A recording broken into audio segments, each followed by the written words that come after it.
beloved Boss Mike Cervera.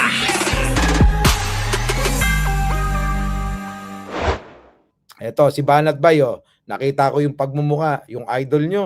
Oh. Puro yabang kasi itong animal na to. Akala mo kung sino itong napaka... Di ba, meron pa siyang interview. Actually, nagpahamak sa kanya yung lintik niyang interview. Oh, ito yung idol nyo. Debunk natin yung katangahan. To, makinig. Yung mga DDS dyan, mag-like muna kayo. Para naman may ambag kayo sa live ko. Ano po? Yung mga DDS. Mag-like kayo dito para may ambag kayo. Pakinggan nyo yung idol ninyo. Pasok. Si Torre, puro yabang kasi itong animal na to. Akala mo... Puro yabang. Bakit ka galit na galit? Alang niya. Nayayabangan ka ba talaga o naiinggit ka sa kanya? Magkaiba kasi yung Banat Bay, ha? Iba yung nayayabangan ka sa naiinggit ka sa kanya. mo kung sino itong napaka... Di ba, meron pa siyang interview. Actually, nagpahamak sa kanya yung lintik niyang interview na yan. Bida-bida ka kasi. Yan ang problema sa'yo, Torre. Paano mo nasabing nagpahamak? Di ba sabi nga niya may kasalanan pala ako, didemanda niyo ako. Di ba? Di ba? May kasalanan pala ako, didemanda niyo ako. Ganun lang yun bakit di niyo idemanda si Torre? Paano nagpahamak na-promote pa nga. Magti 3-star na siya. Di po ba mga kababayan? Magti 3-star na si Torre. Ito naman si Banat Bay, galit na galit Alam nyo mga kababayan, sa mga pinanggigilan sa gobyerno, si Atty. Claire, si Torre, yan dalawa na yan mga kababayan. Yang dalawa na yan ang pinanggigilan ng mga yan. Bida ka. Mantakin mo. Sabi... Ano bida-bida? Baka naman dahil hinuli niya si Kibuloy, hinuli si Digong, kaya kayo nagkakaganyan, nasasaktan. Di po ba? Tuloy. Sabihin mo na pinagplanuhan mo na yan, matagal na yan. Meron... nga. Ano naman kung pinagplanuhan ni Torre yung paghuli kay Digong? Di ba? Kami tuwan-tuwa doon. Di po ba? Kapang plano, may report ka pa, may document ka pa dala-dala, tapos sinasabi mo pa, yabang mo kasi. Yung bibig mo talaga, sobrang yabang mo. Sabihin mo... Yabang mo kasi, yung bibig mo. Alam nyo yung galit at puot ni Banat Bay, ang pinanggagalingan nito, mga kababayan, yung ngit-ngit galit at inggit. Yun lang po yan. Wala na hong iba. Si General Torre, pangiti-ngiti lang. Ngayon, bakit kayo kung si General Torre pala yabang lang, bakit kayo ngayon nanggagalaiti dyan? Di ba dapat hindi nyo pinapansin yan? Dapat hayaan nyo lang siya. Bakit kayo apektado? Di ba? Asar talo. Yun talaga. Edwin Sapno. Kung asaran lang, hindi naman uubra yung mga yan sa atin. Kung yabangan lalo, mga kababayan, hindi uubra yan sa atin. Hindi pa ako nagyayabang yan. Pag nagyabang ako, nako, mga kababayan. Sige tuloy. Pang bigyan nyo ng aeroplano, ang bahala dyan. Pero nung tinatanong ka na ngayon kung sino nag-utos sa'yo para magdala at bakit mo din na, hindi ka na makasagot. Siyempre, bakit niya naman sasabihin kung sino nag-utos sa kanya? Anak ng pating naman. Bakit? Kahit naman ako si General Torre, di ko naman sasabihin. Live to. Kian, live tayo. Di po ba? Bakit ko naman sasabihin? Umapaliso na, siguro. Kung kayo po ba si General Torre, sasabihin nyo kung sino man yung nag-utos sa inyo? Siyempre hindi. Diba? Natameme ka na. Diba? Ano ibig sabihin? Anong natameme? Ayun nga, Ano ka ba naman, Banat Bay? Magtatatlong star na yun. Mag-aapat na nga star nun malapit na. Yun na yung susunod na PNP chief. Yun ba yung sinasabi mo? Ikaw naman kasi, Banat Bay, yung mga banat mo alanganin. Kasi, ganito lang yan. Bawat tao may diskarte kung paano makuha yung mga bagay na pinapangarap nila. Kung si General Torre ay ganun yung pamamaraan niya para makuha niya yung pangarap niya, anong pake mo? 'Di ba? Kayo nga hindi pinakialaman ni General Torre. Yun yung niya Yun yung way niya, yung pagsunod ng tapat sa kanyang commander-in-chief kung 'di ba mga kababayan? Siyempre. 'Di ba? Donsky Abonso ba yan? Sorry Oo, Alonso, malabo mata ko. Oo. Lalo't ang liit kasi nitong laptop na 'to, eh. Oh, 'di po ba? Wala.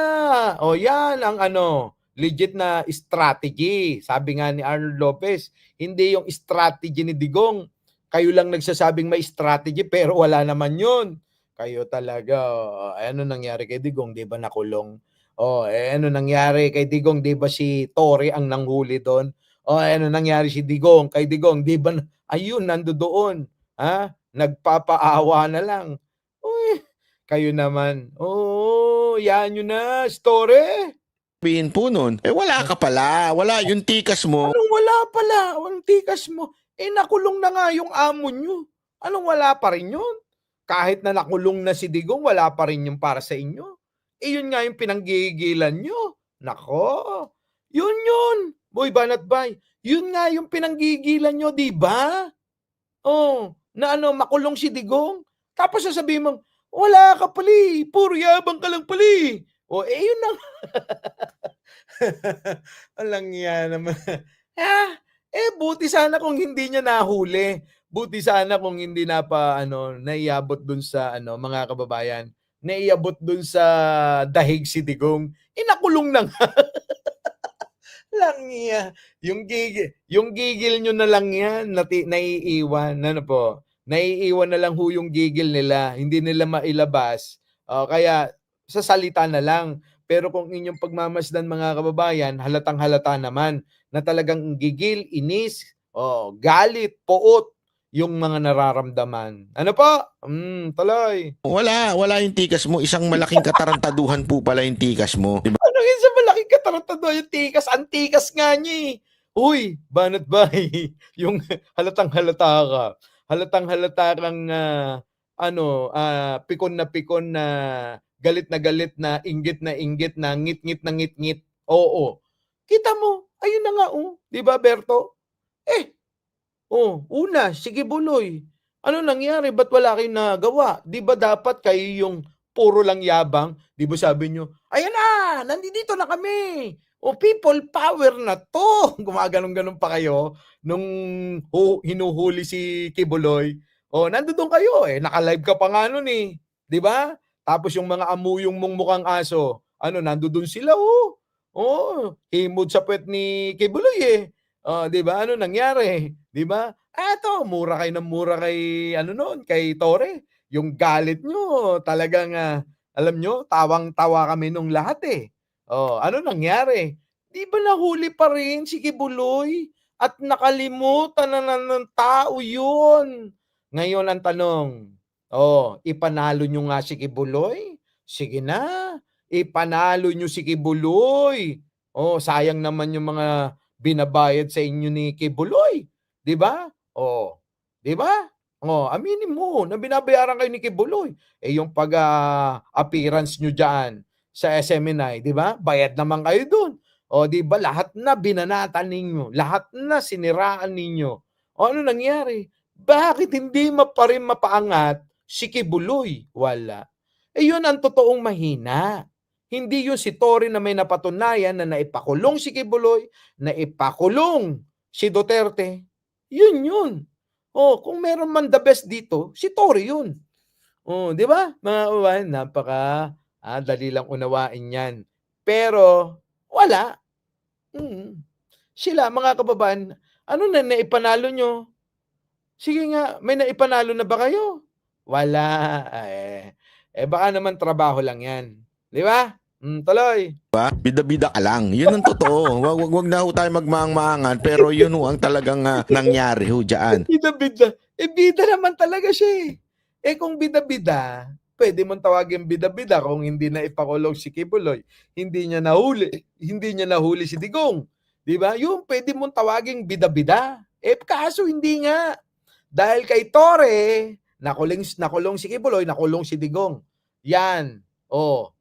Yan ang mga hinahangaan namin ngayon. Napakulong niya eh. Nahuli niya eh. Yung diskarte ni Tore na hindi nagkaroon ng sakitan, ng kaguluhan nung paghuli kay Digong, malaking bagay na ho yun sa atin, di po ba? Yun, hinahangaan na natin, mga kababayan. Yung bang sa diskarte ni General Torre, nahuli si Digong na wala man lang nakapalag kahit isa sa inyo. Bagkus nagsinungaling pa yung dalawang bobo, yung isang abogadong tumatakbong senador at isang party list na congressman daw, yung asawa, mga kababayan, na nagsinungaling. Anong pinakalat nila? Ayun, dinimanda. Pinakalat nila na may TRO na raw ang Korte Suprema. Hindi naman pala totoo. O, kita mo, ngayon gusto nyo sisihin si Torre na ginawa lang yung kanyang trabaho. Pero kayo, yung kampo ninyo, sukdulan na lahat magsinungaling, wala pa rin, hindi pa rin napigilan si Digong na bit-bitin, kulang na nga lang lagyan ng tali sa legi, hilahin. Di po ba, mga kababayan? O, ano nangyari? Nga! Hindi nila napigilan. Pero napigilan ni General Torre na magkaroon ng kaguluhan. Bakit kanyo? Kita nyo naman yung taga-suporta niyan. Daig pa, asong ulol na punong-puno ng rabies sa katawan.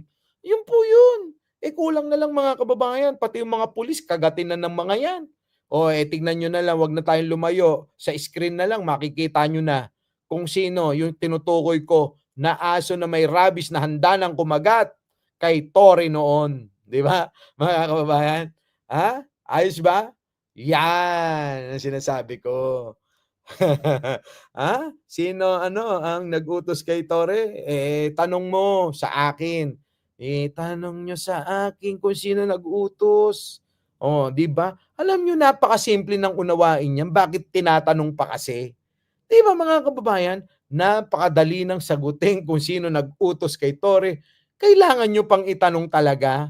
Ang hihina naman ng ulo, Banat Bay. Ang hina ng ulo pagka ganun. Biruin mo, tatanungin mo pa kung sino nag-utos kay Torre. Kabubuhan yun.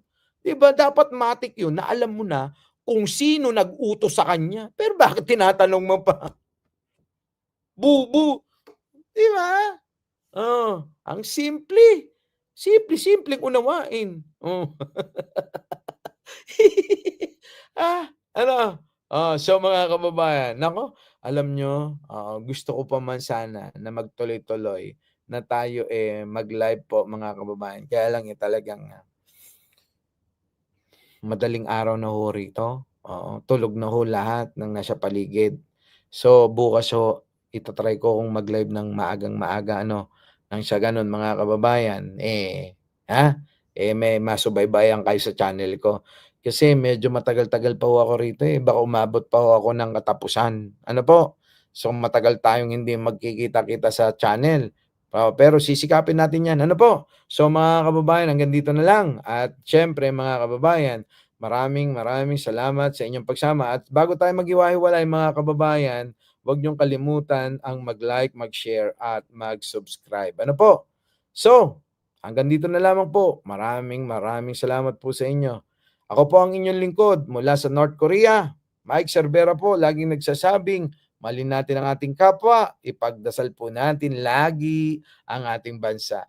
Magandang umaga, magandang hapon at magandang gabi sa amandako ng mundo. Naroon kayo. Siyempre, magandang buhay na rin para sa ating lahat. Maraming salamat po. Our beloved Boss Mike